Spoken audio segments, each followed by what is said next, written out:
Hello guys, in this video I'm going to show you how to turn on the offers and surprises notifications on the Klarna application. But first of all, I just want to mention, please don't forget to subscribe to our channel, because at 100,000 subscribers we are going to show you our YouTube revenue statistics and growth strategy, how to make money online. So let's jump into it. First of all, open the application on your device.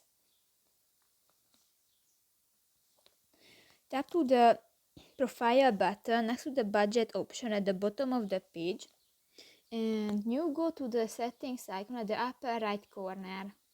In the general section you can find the notifications option, and in the deals, offers and surprises section you can find the second option, the offers and surprises.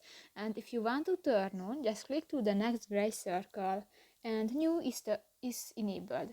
So that's pretty much it for this video guys. See you in the next one. Bye bye.